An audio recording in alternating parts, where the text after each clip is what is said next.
ദിയ. ഗാംഭീര്യം നിറഞ്ഞ അവൻ്റെ ശബ്ദം അവിടെ ഉയർന്നു.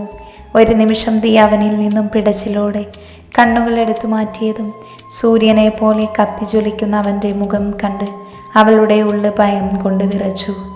അവൻ്റെ മുഖത്ത് നോക്കാതെ ഞെട്ടലോടെ മുഖം തിരിച്ചതും അവൻ്റെ ശബ്ദം വീണ്ടും അവിടെ ഉയർന്നു. ദിയ. വീണ്ടും അവൻ്റെ ശബ്ദം അവിടെ ഉയർന്നതും ദിയയുടെ കണ്ണുകൾ അവൻ്റെ മുഖത്തേക്ക് പോയി. അവളെ ഒന്ന് രൂക്ഷമായി നോക്കിക്കൊണ്ട് തൻ്റെ കയ്യിലുള്ള സിഗരറ്റ് തൊട്ടടുത്തുള്ള ആഷ്ട്രയിലേക്ക് കുത്തിക്കൊണ്ട് അവൻ അവളുടെ അടുത്തേക്ക് നടന്നു.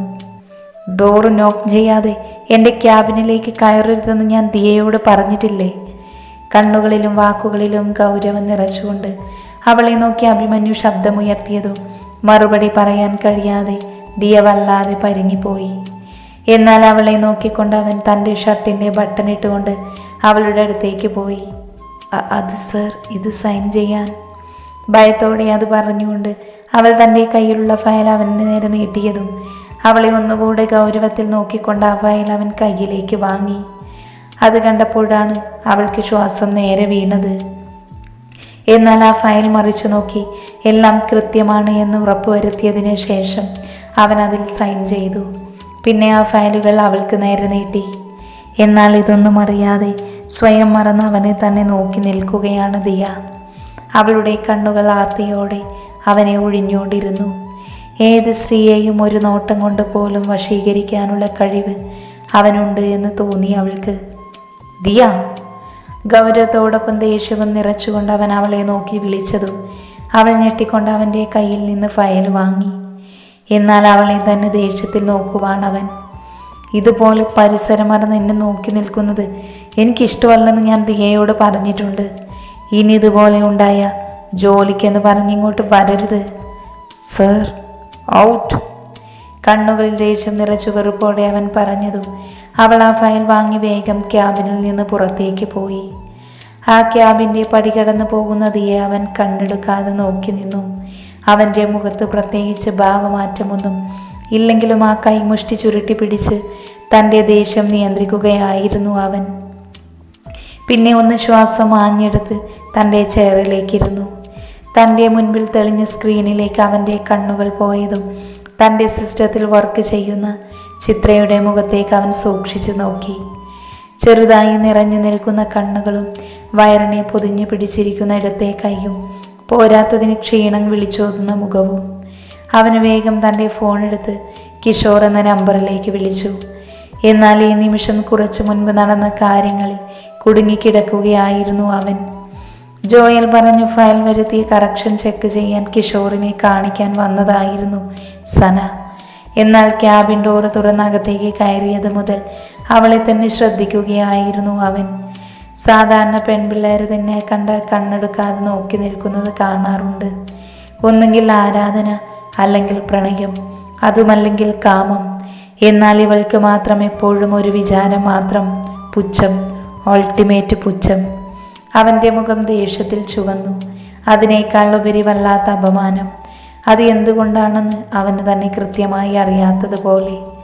പെട്ടെന്ന് റിങ് ചെയ്യുന്ന ഫോൺ കണ്ടതും വേഗം അതെടുത്ത് ചെവിയിലേക്ക് വെച്ചിരുന്നു കിഷോർ.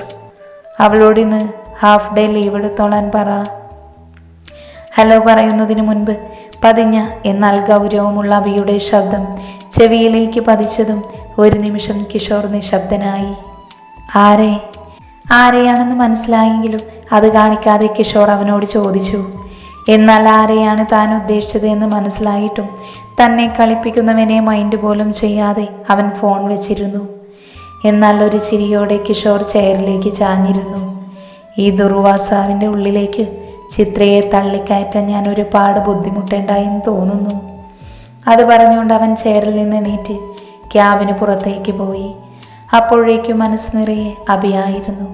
ഇവിടെ അലഞ്ഞു നടക്കുന്ന ദിയടക്കം സകല പെൺപിള്ളേരും അവൻ്റെ ഫാൻസാണ്. പ്രത്യേകിച്ച് ദിയ. അബിയെ എങ്ങനെയും സ്വന്തമാക്കണമെന്നാണ് അവളുടെ ലക്ഷ്യം.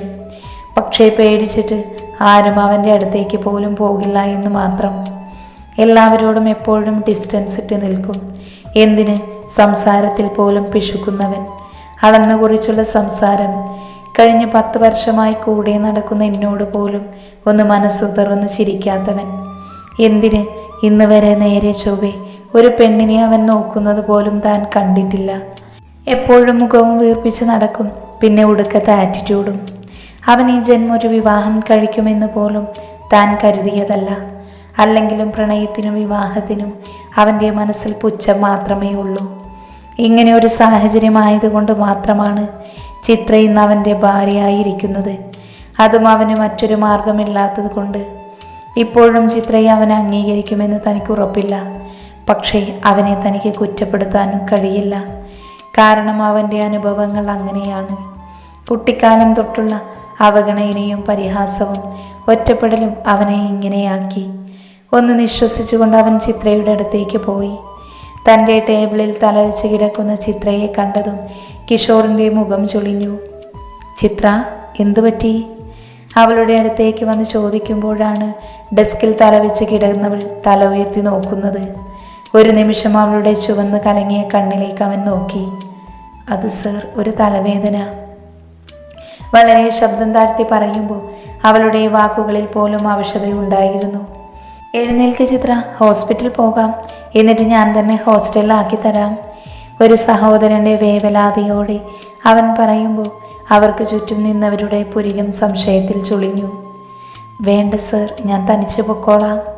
തന്നോട് കാണിക്കുന്ന കിഷോറിൻ്റെ കരുതൽ അവൾക്ക് സന്തോഷമുണ്ടാക്കിയെങ്കിലും തങ്ങൾക്ക് ചുറ്റും തന്നെ സംശയത്തോടെ നോക്കുന്ന കണ്ണുകൾ കണ്ടതും ഒരു പുഞ്ചിരിയോടെ അവൾ അത് നിരസിച്ചു.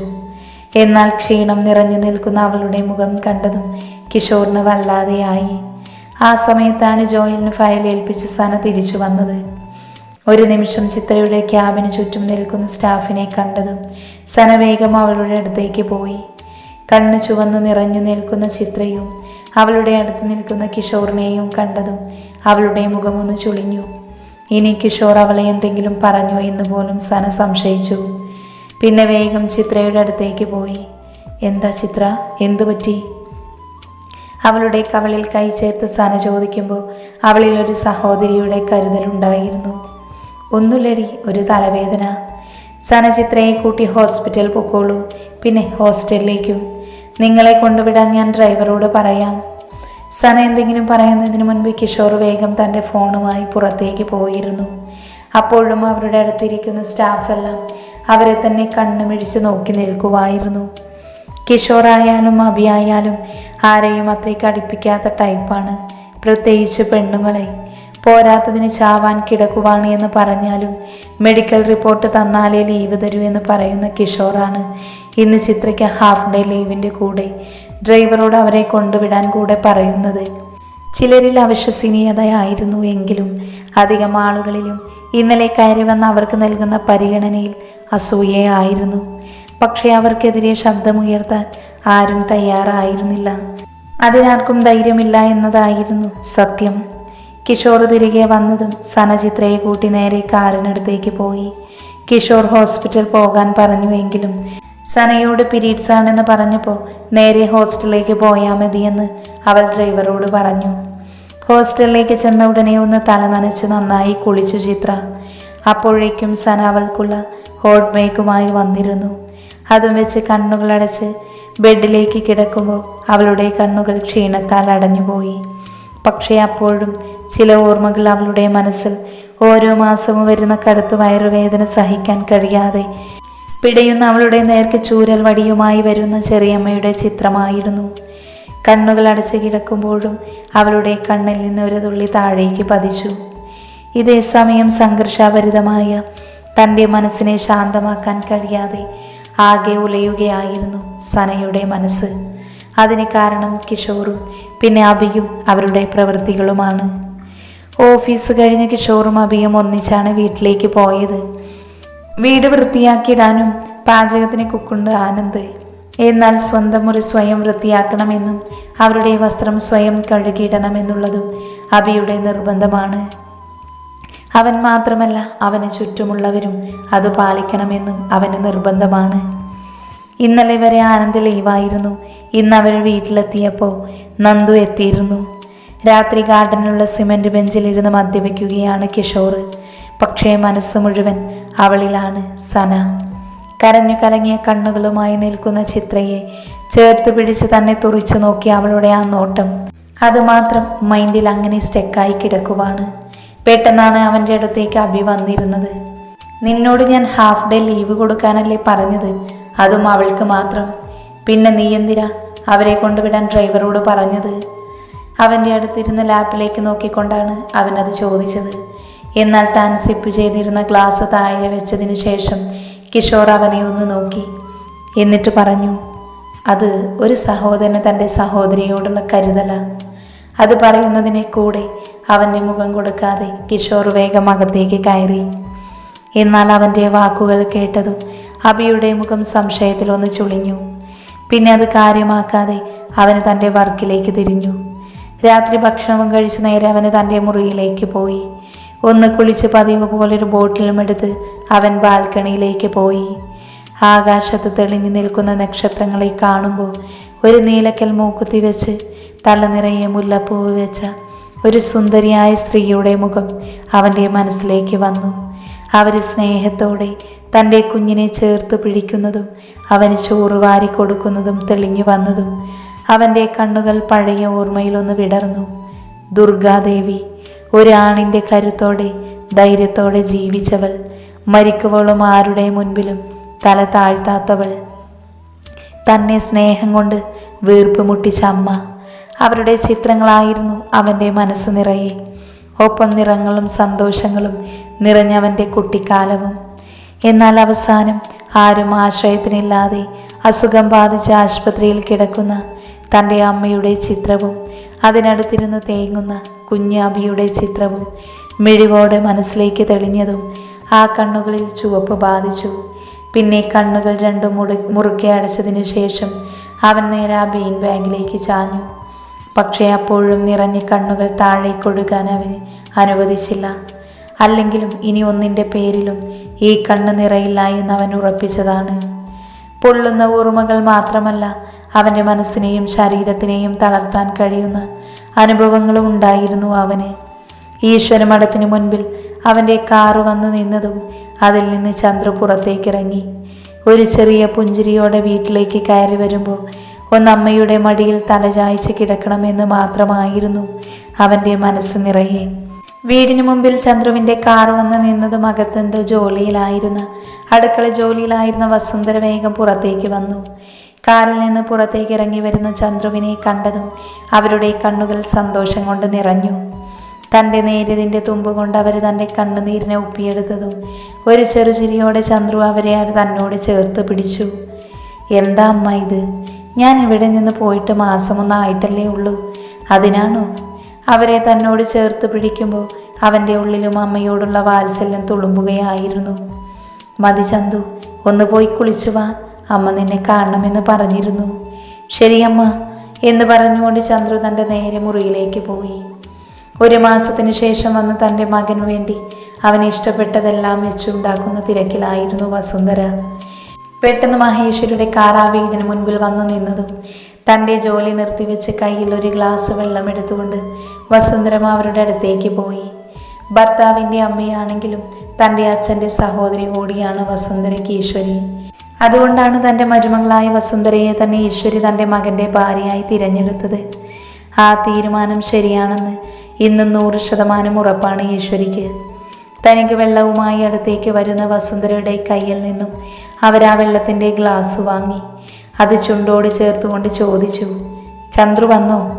ആ വന്നു, ഫ്രഷ് ആവാൻ പോയിട്ടുണ്ട്. കഴിച്ചു കഴിഞ്ഞ് അവനോടൊന്ന് എന്നെ വന്ന് കാണാൻ പറയണം. ശരിയമ്മേ. അത് പറഞ്ഞുകൊണ്ട് വസുന്ധര തിരിഞ്ഞതും ഈശ്വരിയുടെ ശബ്ദം അവിടെ വീണ്ടും ഉയർന്നു. വസു. മഹേശ്വരിയുടെ ശബ്ദം ആകത്തളത്തിൽ മുഴങ്ങിയതും പിടിച്ചു കെട്ടിയതുപോലെ വസുന്ധര അവിടെ തന്നെ നിന്നു. നമ്മൾക്കറിയാവുന്ന കാര്യങ്ങളൊന്നും തൽക്കാലം ചന്ദ്രു അറിയണ്ട. അവൻ എന്താണ് വിചാരിച്ചിരിക്കുന്നത് അതങ്ങനെ തന്നെ ഇരുന്നോട്ടെ. വസുവിന് ഞാൻ എന്താണ് ഉദ്ദേശിച്ചതെന്ന് മനസ്സിലായിട്ടുണ്ടാവുമല്ലേ?